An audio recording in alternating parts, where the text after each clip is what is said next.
فاتحة. بسم الله الرحمن الرحيم.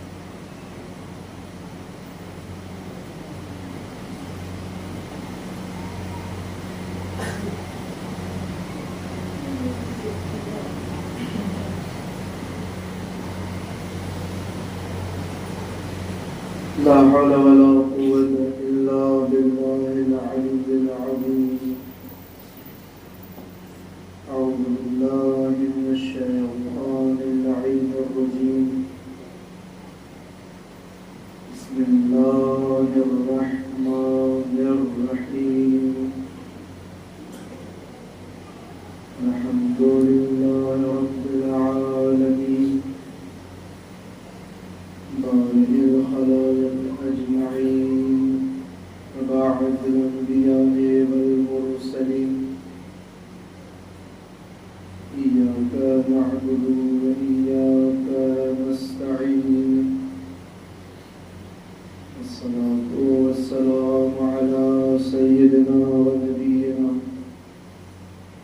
وشفيع ذنوبنا وطبيب نفوسنا مولانا أبي القاسم محمد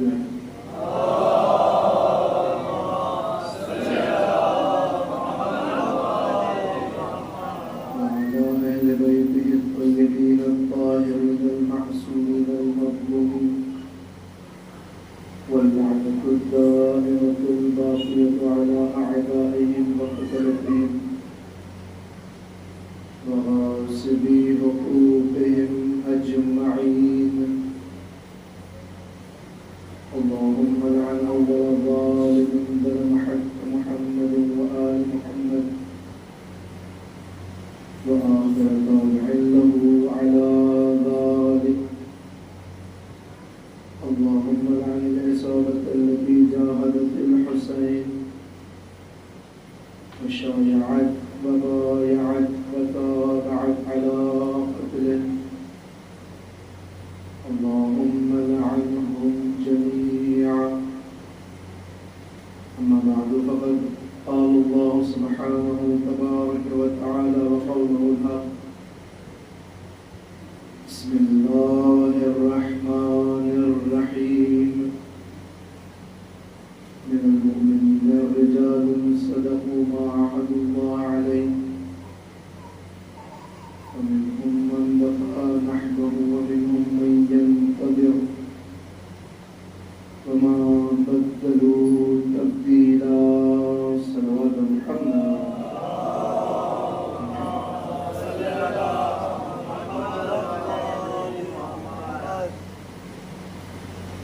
اذان محترم،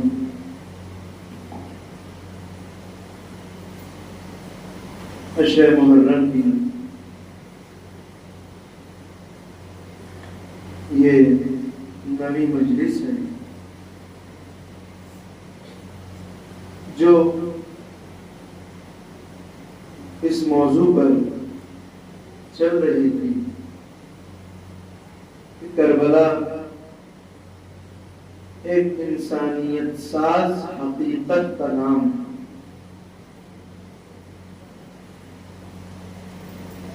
خدا کا شکر ہے اس نے ہمیں پھر سے یہ توفیق دی کہ ایک بار شب عاشور ہم پھر سے اس پر شہزہ پر بیٹھ کر صدیقہ طاہرہ کو ان کے لال کا پرسہ پیش کر سکیں.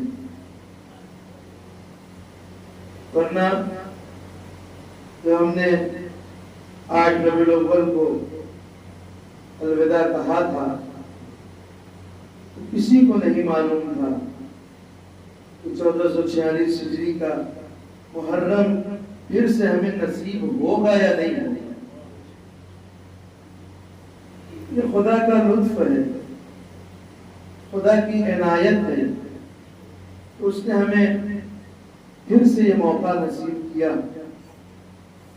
عزیزان محترم،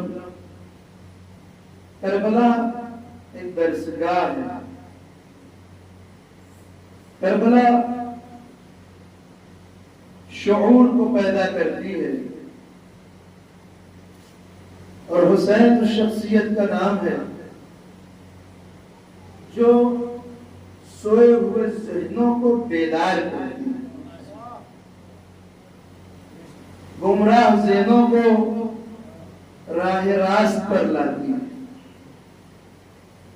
عزیزان محترم، کربلا میں آپ کو ہر چیز ملے گی. حسین نے دین کو اور اسلام کو کربلا سے ایسا جوڑ دیا ہے کہ اگر اب کوئی کربلا نہ سمجھے تو اسے دین نہیں سمجھ میں آئے گا. کربلا میں آپ کو ہر چیز نظر آئے گی. کیا چاہیے؟ اس لیے کہ سب سے پہلا درس ہے درس انسانیت. جب انسانیت آ جائے گی اس کے ذہن میں ساری چیزیں آ جائیں گی. اس کے ذہن میں وفا بھی آ جائے گی، ایثار بھی آ جائے گا، قربانی بھی آ جائے گی، فداکاری بھی آ جائے گی. ساری چیزیں آپ کربلا میں چل کر دیکھیے. کربلا میں آپ کو ہر رشتہ ملے گا. حسین نے کوئی بھی وہاں چیز تشنگی نہیں چھوڑی. کربلا میں ہر رشتہ ملے گا. باپ اور بیٹے کا بھی رشتہ ملے گا، باپ اور بیٹی کا بھی رشتہ ملے گا، چچا اور بھتیجی کا بھی رشتہ ملے گا، ماموں اور بھانجے کا بھی رشتہ ملے گا، بھائی اور بھائی کا رشتہ بھی ملے گا، بہن اور بھائی کا رشتہ بھی ملے گا. یہاں تک کہ عزیزان محترم، اگر کوئی ایسی خاتون ہے کسی کو لے کر اگر وہ پال رہی ہے تو وہ بھی رشتہ ملے گا.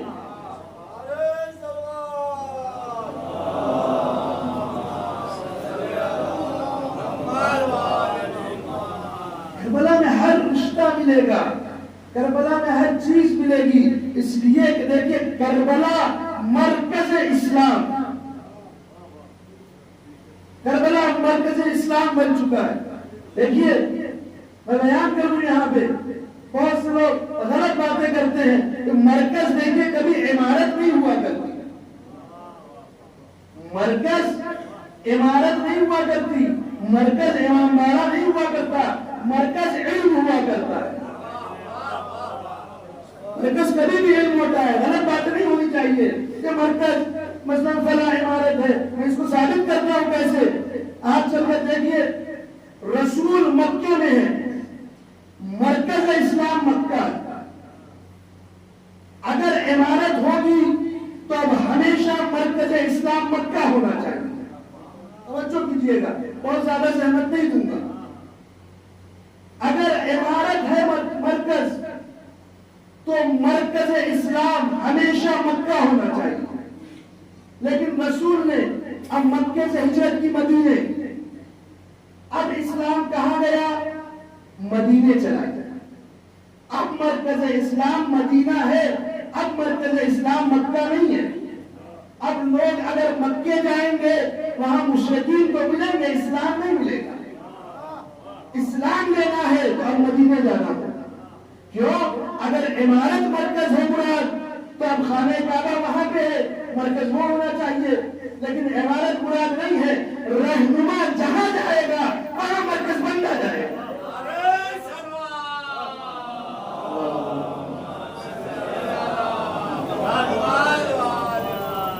رہنما جہاں جاتا رہے گا مرکزیت وہاں بنتی چلی جائے گی. مدینے میں رسول ہے، جب تک رسول مدینے میں رہے مرکز اسلام مدینہ رہا. لیکن اس کے بعد دیکھیے جب مولا کائنات نے کوفے میں ظاہری حکومت قائم کی، اب مرکز اسلام کوفہ گیا. اب مرکز اسلام کوفہ منتقل ہو چکا ہے. اب مرکز اسلام مدینہ نہیں رہا. اب اس کے بعد اور آگے بڑھیے، اب امام حسن علیہ السلام کوفے سے مدینے ہجرت کرتے ہیں، پھر سے مرکز اسلام مدینہ ہوا. کیوں؟ اس لیے کہ مرکز کبھی بھی جہاں رہنما جائے گا وہ مرکز ہوا کرے گا. عمارتیں مرکز نہیں ہوتی، اسے ہر انسان اپنے ذہنوں میں بیٹھا لے، گمراہی کا شکار نہ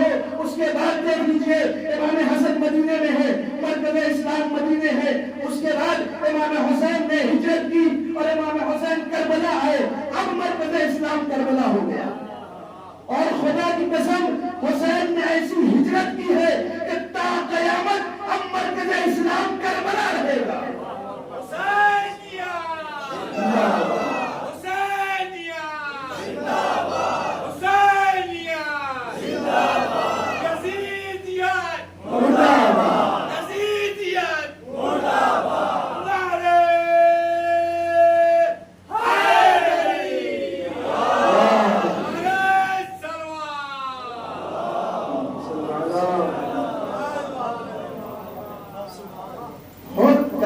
کے بعد پھر کسی امام نے ہجرت کی بھی نہیں. مدینے سے پھر کسی امام نے ہجرت نہیں کیا. ان کو قید کر کے یا کسی ذریعے سے بلایا ضرور گیا, لیکن اماموں نے ہجرت نہیں کی ہے اس کے بعد. لہذا اب مرکز اسلام اب کربلا. لہذا عمارت مرکز نہیں ہوا کرتی, علم مرکز ہوا کرتا ہے. نمائندہ جہاں جائے گا وہ مرکز ہوا کرتا ہے. کربلا میں ہر چیز ہمیں نظر آئے گی. صرف اور صرف بیداری کے ساتھ دیکھنے کی ضرورت ہے. عزیزوں, میں نے جو گفتگو شروع کی تھی شخصیت شناسی سے ہوتے ہوتے حبیب ابن مظاہر, مسلم ابن عقیل, جناب قاسم, مرجعیت, یہ ساری چیزیں ہوتے ہوتے مجھے ایک گفتگو اور کرنی تھی. شخصیت حضرت ابو الفضل العباس کیسی شخصیت ہے.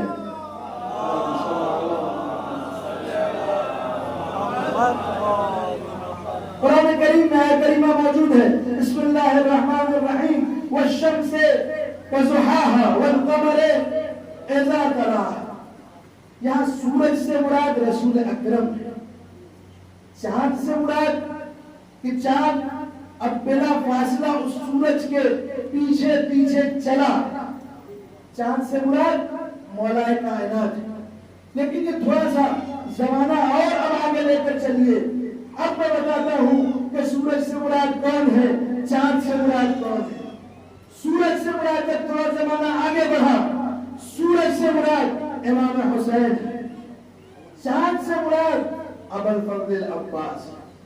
اس میں کیا ہے, والقمر اذا تلاها, سورج کے پیچھے بلا فاصلہ چلا. آپ چل کر دیکھیے 3 شعبان کو اگر امام حسین کی ولادت ہے, بلا فاصلہ 4 شعبان کو بلا فاصلہ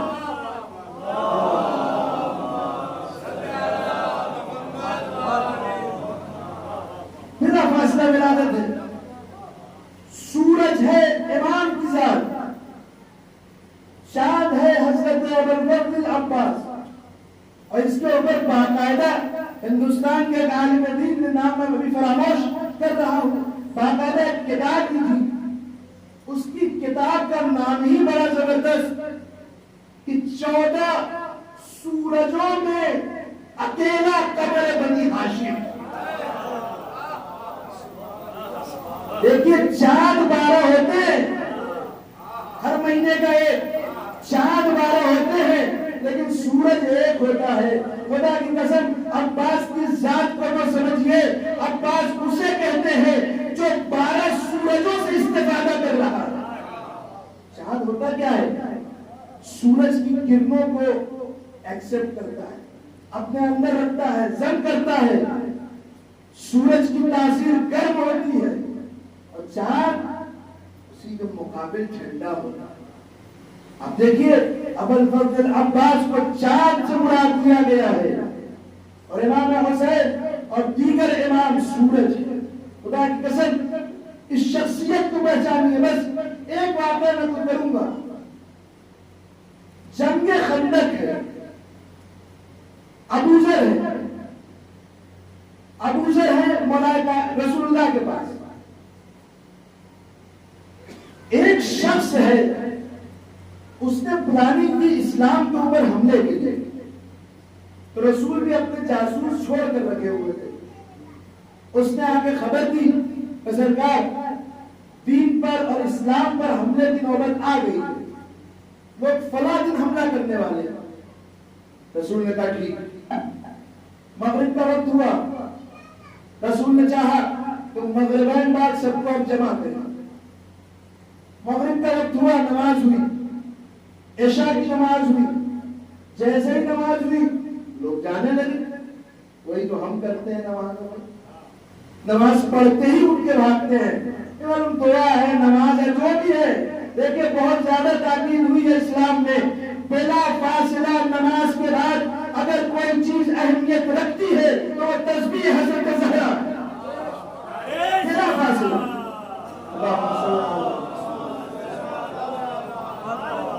چاہے آپ کو چاہے عاشورہ پڑھنا ہو، چاہے پورا قرآن ختم کرنا ہو، اس سے مطلب نہیں ہے.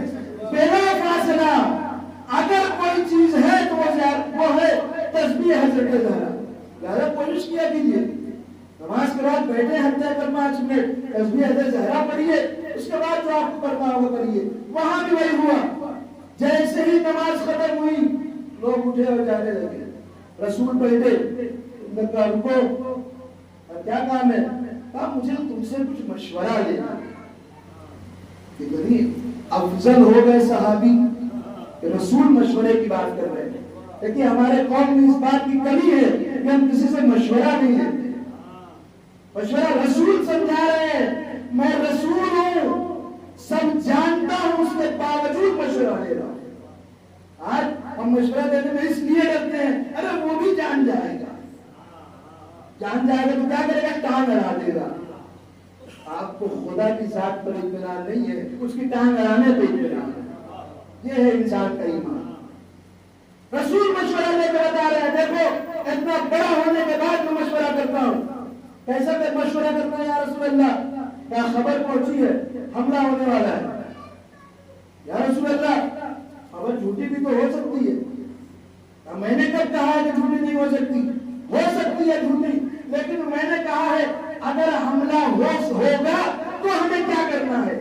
یہ بات مت کرو ہو سکتی ہے یا نہیں ہو سکتی، وہ تو میں بھی جانتا ہوں کہ جھوٹی ہو سکتی ہے. بیٹھ گئے.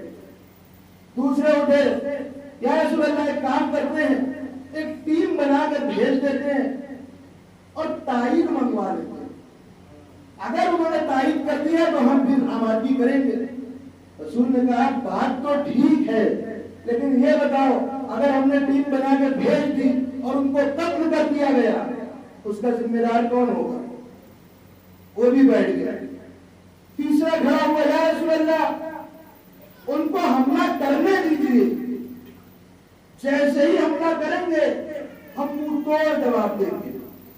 یہ لفظ سننا تھا رسول کو. ایک مرتبہ رسول جلال کے عالم میں آتے ہیں اور ایک مرتبہ کہتے ہیں سنو یہ مدینہ منورہ ہے. توجہ کیجیے گا، یہ منورہ نور سے نہیں بنا ہے، یہ منورہ عظمت سے بنا ہے. لہذا یہ مدینہ منورہ ہے، یہاں پر جنگ نہیں ہو سکتی، یہاں پر تلوار نہیں اٹھائی جا سکتی. اب وہ شرمندہ ماں کی اولادیں جو یہ چل کے کہتی ہے کہ علی کو تلوار مدینے میں اٹھا لینی چاہیے تھی. عزیزان محترم، علی تلوار تو اٹھا لیتے لیکن مدینہ منورہ نہیں رہ جاتا.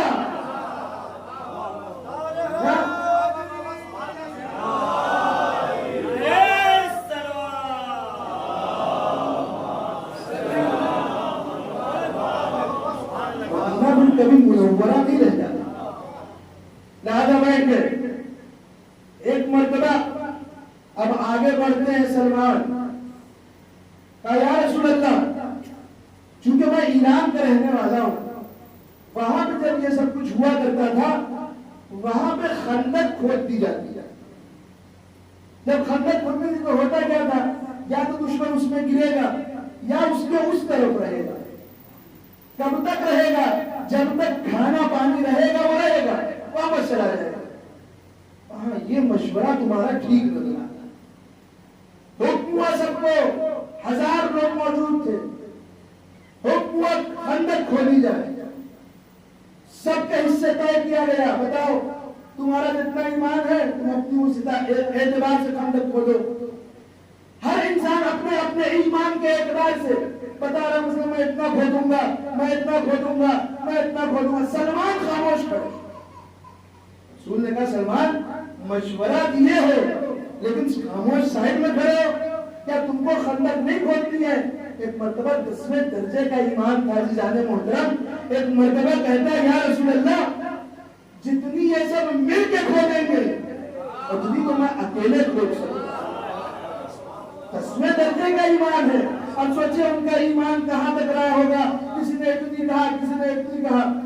چلیے اب خندق کی کھدائی شروع تو ہوئی، کھانا پانی کب تک رہے گا؟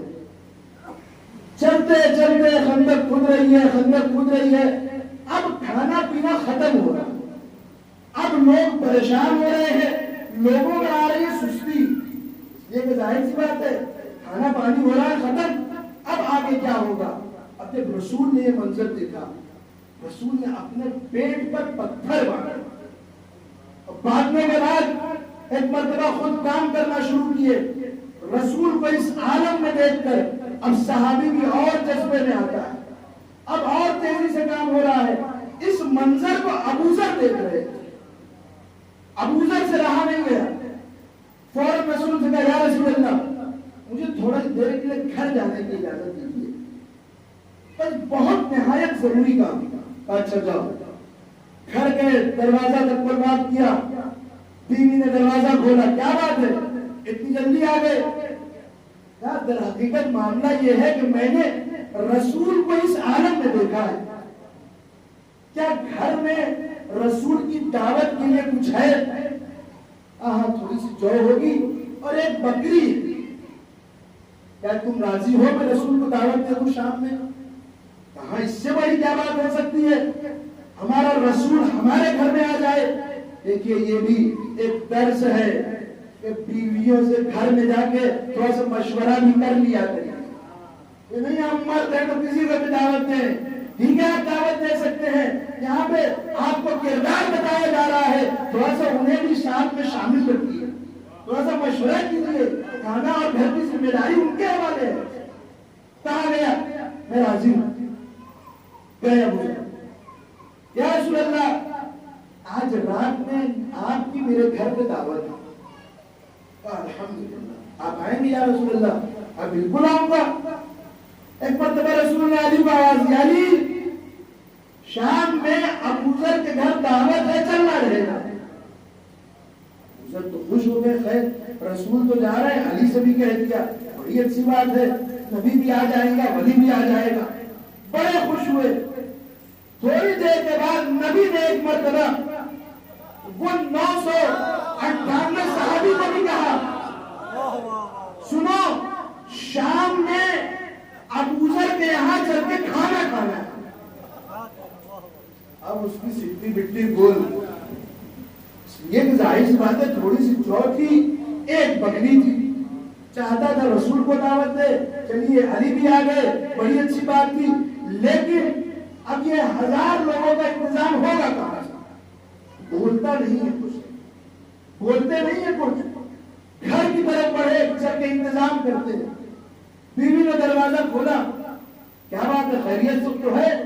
چہرے کا رنگ تمہارا اڑا ہوا ہے۔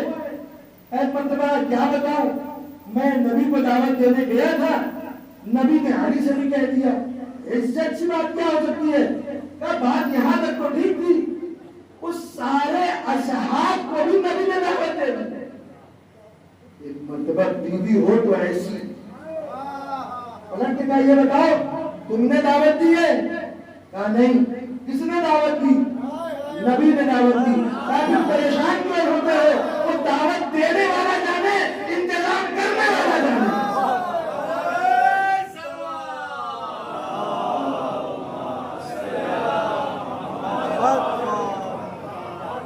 پریشانی کیا میں عظمت حضرت عباس بس یہاں بتانا چاہتا ہوں، پریشانی کیا بات ہے؟ وہ دعوت دینے والا جانے، انتظام کرنے والا جانے۔ تھوڑا سا ہمت ملی، حوصلہ ملا، چلو ٹھیک ہے تھوڑا انتظام کرتے ہیں۔ بکری کو کاٹا گیا، جو بھی بنانا تھا بنا، روٹی بنی، وقت ہوا کہ اب سب کو آنا ہے۔ رسول سب کو پیچھے پیچھے لے کے آ رہے ہیں۔ یہاں پر اب انہیں اب کھانے کی تو ٹینشن رہی نہیں، کیونکہ بیوی نے حوصلہ دے دیا تھا کہ اب وہ جانے اور انتظام کرنے والا جانے۔ لیکن ظاہر سی بات ہے 1000 آدمی آ رہے ہیں، بیٹھ کے کھائیں گے کہاں؟ اب ان کو ستانے لگی یہ چیز کہ میرا چھوٹا سا گھر ہے، یہ 1000 آدمی بیٹھیں گے کہاں، کھائیں گے کہاں؟ پریشان ہے کہ کرے تو کیا کرے۔ جیسے ہی اب رسول آتے ہیں، آئے فوراً ابو ذر گئے، یا رسول اللہ انتظام تو الحمدللہ ہو گیا ہے، ایک مسئلہ ہے۔ کیا مسئلہ ہے ابو ذر؟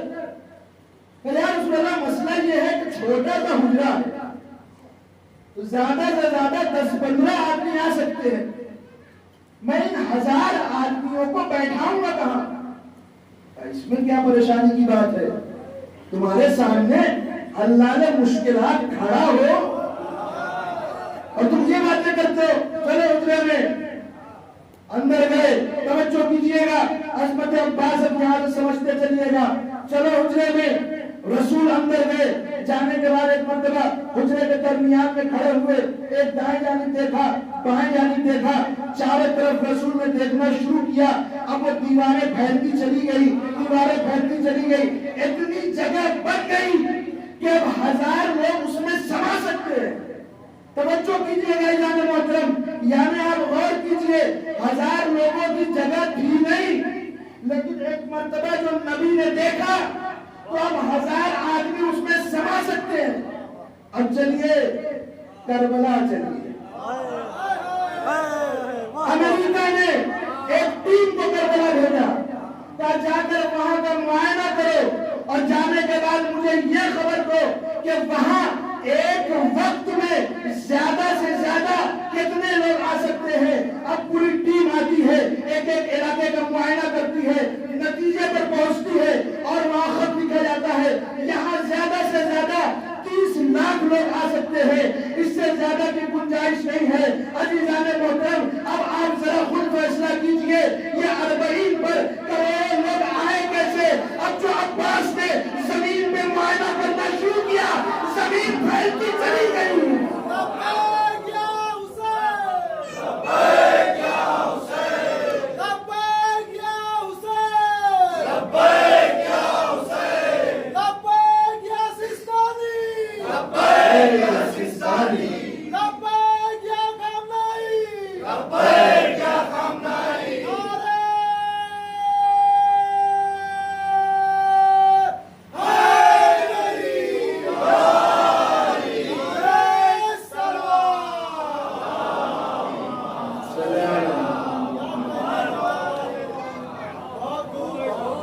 رسول نے جو دیکھا 1000 آدمیوں کی گنجائش ہوئی، یہاں عباس نے نظر کی کروڑوں کا مجمع سما، یہ ہے ذات ابوالفضل العباس۔ گفتگو طویل بہرحال اس میں تھی، میں کرنا چاہ رہا تھا، بہرحال چونکہ گھروں میں جا کے سب کو نظر بھی کرنی ہوگی، لہذا میں اس کو یہیں پر روکتے ہوئے انشاءاللہ اس کا حضرت عباس کی اس فضیلت، اور کیا فضیلت ہے وہ خدا کی قسم ابوالفضل العباس کی، کہ جو قمر بنی ہاشم، اس کو بنی ہاشم کا چاند کہا گیا، 14-12 سورجوں کے بیچ وہ اکیلا قمر بنی ہاشم، کتنا کسب کرتا ہوگا وہ سورج سے، کتنا زیادہ کسب کرتا ہوگا، اسی لیے تو اتنے معجزات اور کرامات پائے جاتے ہیں، اس کا شمار نہیں کیا جا سکتا۔ ایک واقعہ نقل کر کے یہی سے مسائل آیت اللہ شوستری اس واقعے کو نقل کرتے ہیں کہ میں حرم حضرت ابوالفضل العباس میں تھا، اچانک سے میں نے دیکھا ایک جوان ہے اور وہ اپنی ماں کو لاتا ہے اور زری کے پاس لٹا دیتا ہے اور خوب مولا سے دعا کرتا ہے، لیکن آیت اللہ شوستری کہتے ہیں میں نے ایک مرتبہ عجیب منظر پایا، اس نے جسارت والی لفظیں استعمال کی، وہ لایا دنیا کر رہا تھا اور شفا طلب کر رہا تھا، ایک مرتبہ جب بہت دیر ہو گئی اس نے جسارت میں کہا اے عباس اگر میری دعا آپ نے قبول نہیں کی تو تو میں آپ کی شکایت نجف جا کے آپ کے بابا سے کروں گا۔ عبداللہ شستری نے سنا، غصہ آیا، ان کی شان میں جسارت کر رہا ہے۔ گئے اس کے پاس، کہا تم شان میں جسارت کر رہے ہو، سمجھ میں آتا ہے تم کو کچھ؟ کہا میں شفا اتنی دیر سے مانگ رہا ہوں، مجھے یہ شفا نہیں دے رہے میری ماں کو، جب یہ غیروں کو عطا کرتے ہیں اپنوں کو کیوں نہیں عطا کیا جاتا؟ میں جا رہا ہوں نجف کی طرف، شکایت جا کر کروں۔ کچھ دیر گزری تھی، کیا دیکھا وہ شخص واپس آتا ہے اور اب ماں کو بھی شفا مل چکی ہے۔ ہنستے ہوئے آیا، ماں کو بھی شفا مل گئی، یہ وہیں پر تھے۔ ایک مرتبہ پلٹ کر پوچھا، اب تمہاری ہنسی کی وجہ کیا ہے؟ میں یہاں سے گیا، نجف کی طرف جا رہا تھا، اچانک سے ایک گھوڑ سوار آتا ہے، اور آنے کے بعد کہا کہاں جا رہے ہو؟ کہا میں نجف جا رہا ہوں، اگر تم اس طرف جا رہے ہو تو مجھے نجف کی طرف چھوڑ دو۔ کہا کس لیے؟ کہا میں عباس کی شکایت اس کے بابا سے کرنے جا رہا ہوں۔ کیا شکایت کیا ہے؟ کہا ایسا ایسا معاملہ ہے۔ اس گھوڑ سوار نے کہا اتنی چھوٹی چھوٹی باتوں پہ کبھی کسی کی شکایت اس کے باپ سے کی جاتی ہے؟ کہا میں کیا کروں، میں پریشان ہوں، میری ماں کو شفا نہیں کی جا رہی ہے۔ ایک مرتبہ عزیزوں وہ گھوڑ سوار کہتے ہیں جا یہاں سے واپس چلے جا، تیری ماں کو اب شفا مل چکی ہے۔ اس نے کہا یہ تم کیسے کہہ سکتے ہو، میں اتنی دور پیدل آ چکا ہوں، میں واپس جاؤں گا شفا نہیں ملی رہے گی، میں کیا کروں گا، پھر مجھے واپس آنا پڑے گا۔ اچھا ایسی بات ہے، میرے گھوڑے پر بیٹھ جاؤ، میں تم کو وہاں چھوڑ دیتا ہوں، اگر شفا نہیں ملی ہوگی میں خود تم کو نجف چھوڑوں گا۔ اچھا ٹھیک ہے، یہ بات آپ نے ٹھیک کہی۔ اب عزیزان محترم، چونکہ اس کا قد چھوٹا، وہ گھوڑے پر سوار ہونا چاہتا ہے۔ ایک مرتبہ گھوڑ سوار سے کہا اپنے ہاتھوں کو بڑھاؤ، تمہارا ہاتھ پکڑ کر سوار ہو جاؤ۔ عزیزان محترم، اب یہی گھوڑ سوار ہے، خدا کی قسم ایک مرتبہ کہتا ہے اے شخص جس کی شکایت کرنے تم اس کے بابا کے پاس جا رہا تھا، میں وہی عباس ہوں، میرے دونوں بازو قلم کر دیے گئے، میں تجھے کیسے سہارا دوں؟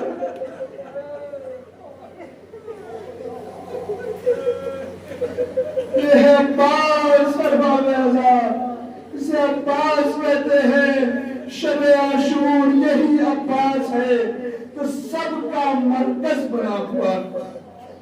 ارباب اعظم آ گئی وہ قیامت کی شب، خدا کی قسم آج جن کے خیمے آباد ہیں اور وہ خیمے چلاتے ہیں، آج اور کل زیادہ مسائل پڑھنے کی ضرورت نہیں ہے، خدا کی قسم صرف انسان تصور کرتا چلا جائے اس کے آنسو نہیں تھمیں گے۔ ارباب اعظم حسین نے آج کی شب کو 3 حصوں میں تقسیم کیا تھا، ایک عبادت کے لیے، ایک ملاقات کے لیے اور ایک تلاوت قرآن کے لیے۔ ارباب اعظم آج ہمیں بھی چاہیے کہ ہم اپنی شب کو تلاوت قرآن کے لیے وقف کر دیں، عبادت کے لیے وقف کر دیں۔ لیکن ارباب اعظم میں آپ کی خدمت میں ایک فرق پیش کروں، اگر آپ آج رات میں عبادت کریں گے تو جانتے ہیں فرق کیا رہے گا حسین کی عبادت میں اور آپ کی عبادت میں؟ ارباب اعظم فرق یہ رہے گا، آپ کو کبھی پیاس لگے گی آپ پانی پیئیں گے، بھوک لگے گی کھانا کھا لیں گے، نیند لگے گی سو جائیں گے۔ ارے وہ حسین رات بھر تشنگی کا عالم ہے، ہر طرف اللہ کا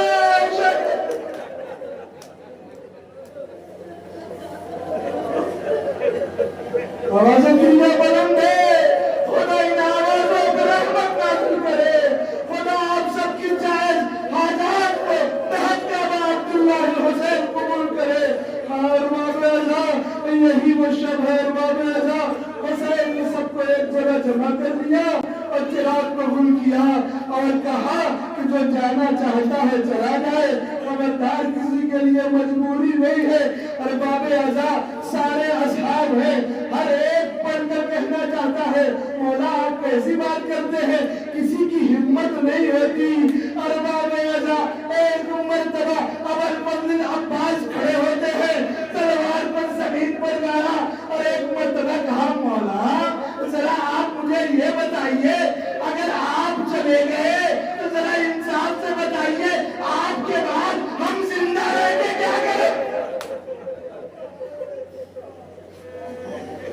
مولا آپ کے بعد ہم زندہ رہ کے کیا کریں گے؟ ارباب اعضاء ارے یہی وہ شب ہے کہ راوی کہتا ہے ارباب اعضاء ایک مرتبہ حسین اپنے خیمے سے نکلتے ہیں، زمین سے کچھ اٹھانا شروع کرتے ہیں، صاحب اولاد جو ہے ارے ذرا سے سنیے گا، اور جو بے اولاد بھی ہے خدا سکینہ کے صدقے میں انہیں اولاد نصیب کرے۔ ارباب اعضاء اب حسین زمین سے کچھ اٹھاتے ہیں ایک طرف پھینکتے ہیں، زمین سے کچھ اٹھاتے ہیں ایک طرف پھینکتے ہیں، ایسا کرتے کرتے عباس کے خیمے کے قریب پہنچ گئے۔ عباس کو کچھ آہٹ محسوس ہوئی، عباس خیمے کے باہر آئے، تلوار نکال لی۔ ارے کون ہے؟ ایک مرتبہ حسین نے کہا ارے تمہارا مظلوم آقا،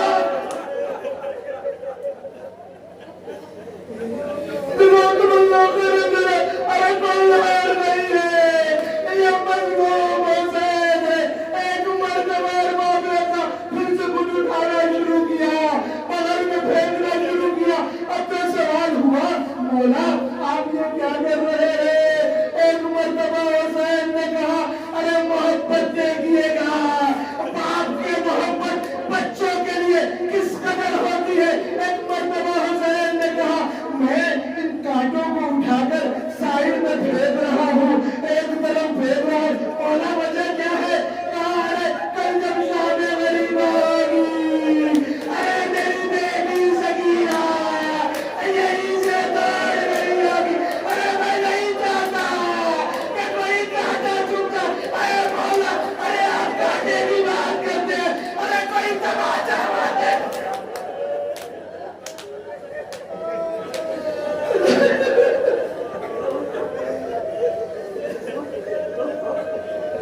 یہی حق ہے ہونے کا، شب عاشور حق پیدا کر دیجئے۔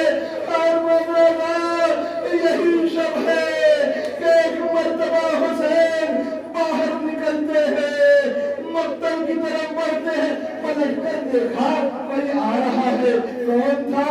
ہلال بن نافع تھے۔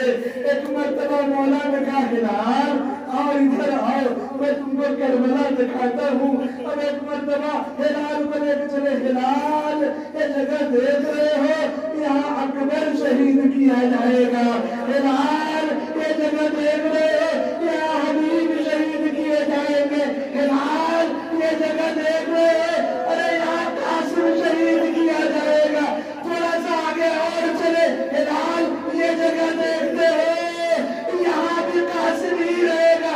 ایک مرتبہ پلٹ کے پوچھا اے مولا ابھی تو آپ نے قاسم کی جگہ بتائی تھی، یہ یہاں پر پھر کیوں بتایا؟ ایک مرتبہ مولا نے کہا اے ہلال ارے قاسم کا لاشا اتنا کھچ چکا ہوگا۔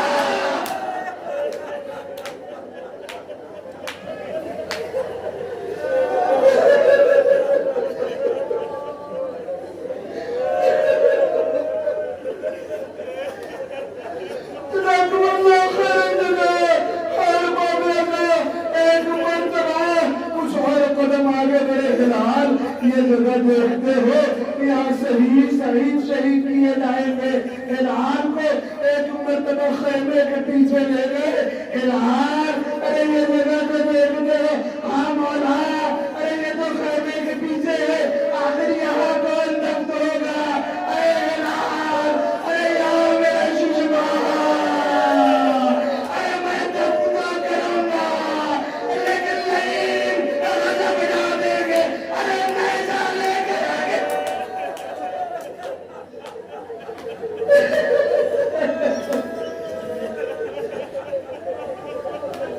لیکن نہیں میرے بچے کو دفن نہیں رہنے دیں گے۔ اب ایک مرتبہ ہلال کو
نہ جانے صدیقہ کتنی بار بیٹھتی تھی، کتنی بار اٹھتی تھی، ارے کیا وجہ تھی؟ ارے ڈاکٹر کہتے اگر کسی کی پسلی ٹوٹ جائے ارے وہ کھڑا نہیں رہ سکتا۔ ارے تصور کیجئے وہ دکھیاری ماں جب مدینے سے چلی تھی، شب عاشور حسین کے مقتل کو صاف کرنے